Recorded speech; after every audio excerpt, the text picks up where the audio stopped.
మంత్రి ఉత్తమ్ కుమార్ రెడ్డిపై మాజీ మంత్రి జగదీష్ రెడ్డి తీవ్ర స్థాయిలో విరుచుకుపడ్డారు.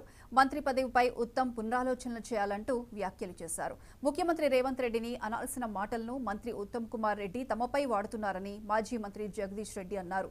నీళ్లు, విద్యుత్ కోసం ధర్నాలు జరుగుతున్నాయని, ముందు వాటి గురించి మాట్లాడాలని హితవు పలికారు. తిట్ల దండకం మాట్లాడితే చీవాట్లు తప్ప ఉత్తమ్ సీఎం కాలేరన్నారు.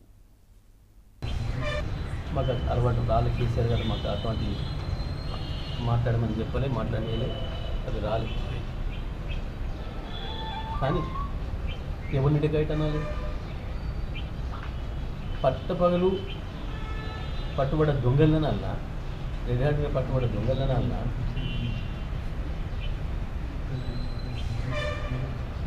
పదేళ్ళు పరిపాలన చేసి అద్భుతంగా ప్రజలకు ప్రత్యేకించి రైతాంగానికి నీళ్ళు ఇచ్చి, విద్యుత్ ఇచ్చి వ్యవసాయం బాగు చేసిన ప్రభుత్వం. ఎవడు పట్టపగలుగుతుంది? ఎవడు ఎకాయికి ఎవడు? ముఖ్యమంత్రిని అనడం చేతగాక ఉత్తమ్ ఇటు మాట్లాడుతున్నట్టు. వాస్తవానికి ఆ మాటలన్నీ ముఖ్యమంత్రి ఉద్దేశించి మాట్లాడేమని అనుకుంటున్నాను నేను. వాస్తవానికి కేసీఆర్ గారి కార్యక్రమం గురించి, కేసీఆర్ గారి ప్రజలకు రావాలనే విషయం గురించి వాస్తవమే ప్రజల నుంచి విజ్ఞప్తులు వస్తూ ఉన్నాయి. నాకే గత వారం రోజులుగా 100 ఫోన్లు వస్తున్నాయి. సార్, మా ప్రాంతంలో నీళ్ళు వస్తలేవు, మా ప్రాంతంలో నీళ్ళు వస్తలేవు, మా పొలంలో ఇంటిని చూడాలి, కేసీఆర్ గారు తీసుకోండి, మా దగ్గర కరెంటే వస్తలేదు, కేసీఆర్ గారు చెప్పండి, మీరు మాట్లాడండి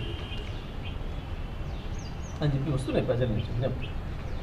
కానీ తప్పకుండా ఏ టైంలో ఎట్లా స్పందించాలనో, ఏ టైంలో ప్రజలకు ఎటువంటి కార్యాచరణ చేయాలనో, ఈ ప్రభుత్వం మెడలు వంచి ఎట్లా పనిచేయించాలనో సమయాన్ని బట్టి కేసీఆర్ గారు చెప్తారు. బీఆర్ఎస్ పార్టీ నిర్ణయం తీసుకొని ప్రజలకు వస్తుంది.